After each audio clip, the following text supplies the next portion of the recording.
What's going on, everyone? Welcome back to the YouTube channel. God will do it for you. My name is Steven, and I hope everyone's having a great day so far. And what we're going to be talking about today is God's way is not our way. And the reason that this is very important is because sometimes we always have an idea of how things will go until that opportunity or that circumstance actually comes into fruition. Then we see that, okay, we still got the result that we were looking for, but it did not happen the way that I thought it would.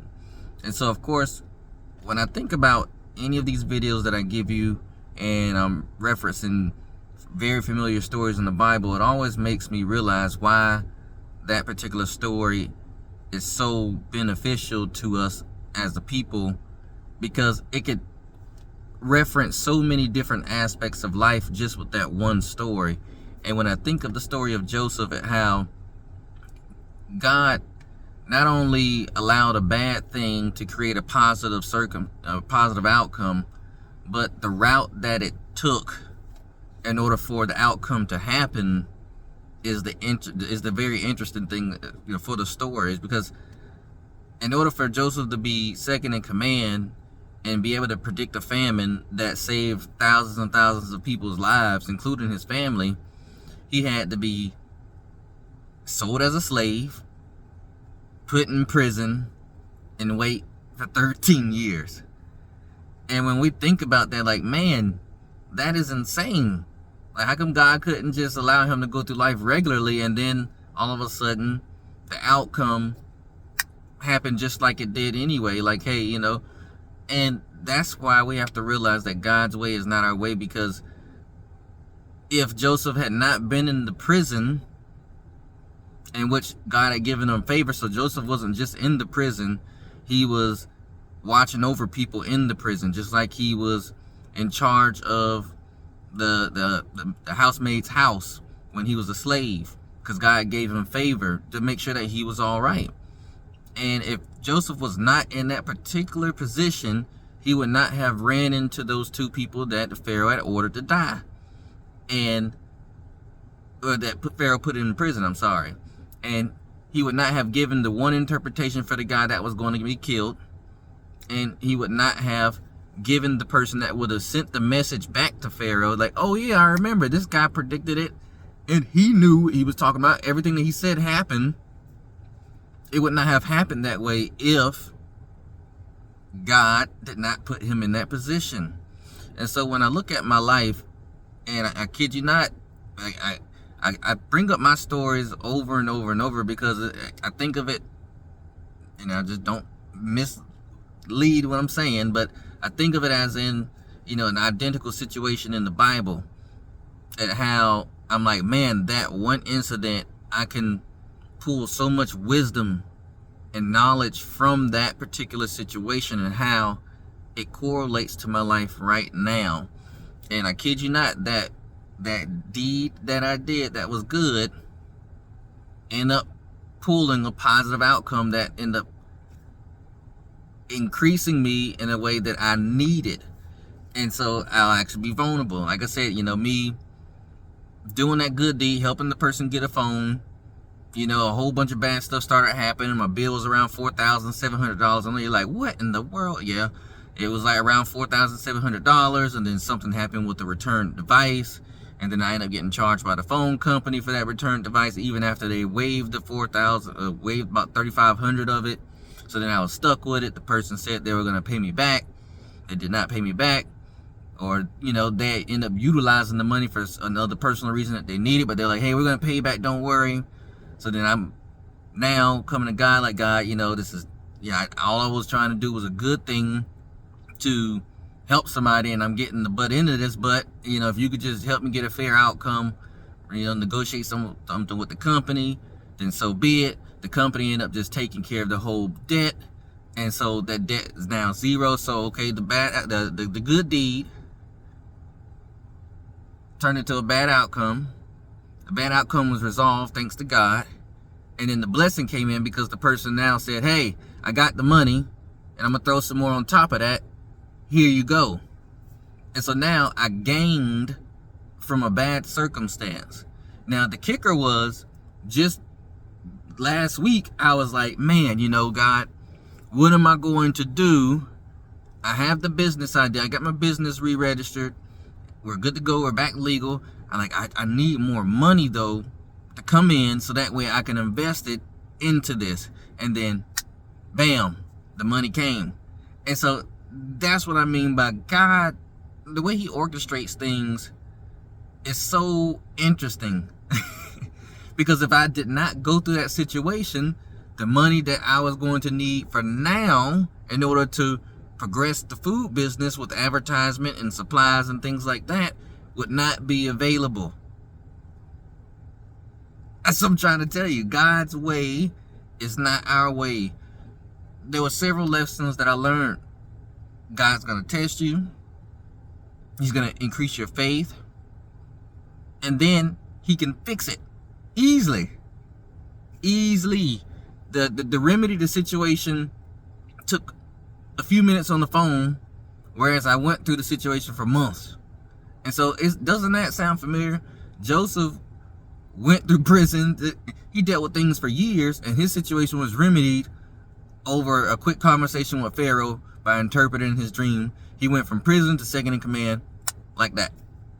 That's what God does. He can turn your situation around at the snap of a finger. Sometimes we have to go through things. The whole point of me telling you this because I'm like, man, there's probably so many people going through life and they're trying to figure out what I haven't even did anything wrong. I'm actually making good decisions in my life. Why are these things happening? I promise you, God is setting you up for success. That's the crazy thing. He is setting you up for success. That's what it all comes down to. Think but David, kid, knocked out Goliath. He got into the king's palace. He was entertaining the king. The king started getting jealous and was trying to kill him. So David fled to a cave, ended up crowding a bunch of people to create an army that was winning all the battles and things of that nature. David didn't even have to wait for Saul and his child to get killed because they were killed in battle. So God eliminated them out of the equation and fast forwarded David to be king. Just like that. One day, David was on the run. Next day, he was being anointed king. But if David had not been in the king's palace and Saul wasn't trying to kill him, and these certain particular circumstances kept on happening, then maybe David would not be king yet. It's very interesting how God sets you up for success. It's very interesting how God knows how to puppeteer things in life, and we may not understand it, but that's where faith comes in, because God's like, I know what I'm doing. I know this may seem sick and twisted and evil to you, but for me, I already know that this is going to work. And not only is it going to work, it's going to create the outcome that you are going to need in order to have forward movement to accomplish my will, accomplish or get one step closer to your goals, because now I have the provision needed in order to do exactly what I plan to do. And trust me, I've learned my lesson about anytime God gives me money that's unexpected. Oh, I already know. No, you don't do stupid stuff like go out and buy clothes and this and that. That is dumb. That's dumb. Invest it into yourself. He is giving it to you for a reason. God, whenever he gives you something, he's trusting that you are going to do the right thing. And sometimes he gives you a windfall of provision so that he can just show you that you might not make the right decisions with it. But just to also show you that, hey, this is what the Bible says: those who gain a lot all at once are sure to lose it, but those who gain little by little over time are surely to gain and keep it. There's a reason why God tests you. Sometimes we always say, God, if you were to drop $10,000 or $100,000 my God, watch what I do with it. Yeah, he's like, well, watch what you do with it. In 6 months, it'll be all gone. You would blow it. But if I train you and I teach you how to handle little by little, and then I start increasing it over time, trust me, not only will you know how to grow it, but you won't blow it. You'll be invested into yourself that could further help other people in life. Hey, man, I had a random dollar. I just happened to be wearing these shorts. I had $1 in the back of my pocket. I was gonna give it to my son, you know, to have ice cream at school, but I was like, well, we got ice cream sandwiches in the freezer, so he don't need it. So I just kept it in my pocket. It just so happened to be walking to my car, and this man was like, I'm $1 short. I'm trying to get on the bus. Do you have just $1? That's what I'm trying to tell y'all. God uses us also to bless other people. And he'll put people right in your path just to see what you do with what you have. That's what I'm trying to tell you. God's way is not our way. He is going to test your heart. He's going to test your faith. He's going to test your discernment and wisdom. He's going to test you before he gives you that breakthrough that you desire. He truly prepares you for success. That's what I'm realizing. He truly prepares you for success. He does not set you up to fail. God wants you to succeed. He knows that if you represent him outwardly and you're telling everybody, I serve God, this and that, this and that, this and that, this and that, what benefit would you serve to winning souls if everything that you did, you failed at? You would make... It'd be like, I don't know what God he serves. That type of vocabulary will start coming out. But no, when God has a hand over your life, once you give your life to God, people are going to start saying, maybe I need to give this God thing a try. Teach me more. You'll start being able to be a leader by example, a trendsetter.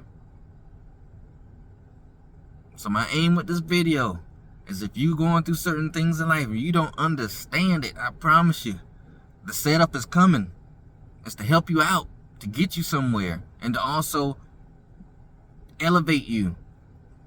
Sometimes people always, like I said, sometimes people always think leveling up has to do with financial gain. No, he levels you up as a person with wisdom and knowledge. Wisdom and knowledge, because if you make the right decisions, the right choices, you have the right mindset. Hey, talent is just a piece of what you need in order to be successful. You have to have the mindset. It's 80% mindset, 20% talent. If you have the right mindset, you can do whatever you desire. Now, don't be silly with that statement. Like, oh, I can fly. Well, you create a flying machine, then I guess you can. But my thing is, it's all about the mindset. You have to have the right mindset. You have to believe in yourself and then do the work. At that point, God comes in and does what he knows that you can't do. Faith without works is dead. I mean, you can't just be prayed up all the time. You got to put in some action. So I hope this video's been a blessing, because even me just speaking it out loud, it amps myself up. And I can't wait to get back inside to get on this computer and to keep working towards my goals. Because I'm like, man, I truly have a good feeling that some good stuff is coming in the near future. If I just stay the course and continue to believe in myself, I can really show some people that God can make. You have to work like your life depends on it and pray like you know God can only make it happen. If you do that, just watch what you do. I'm telling you, just watch what you do. So I hope this video's been a blessing. If you feel led to like, share, subscribe, definitely do so. Otherwise, we'll be back on tomorrow. So until next time.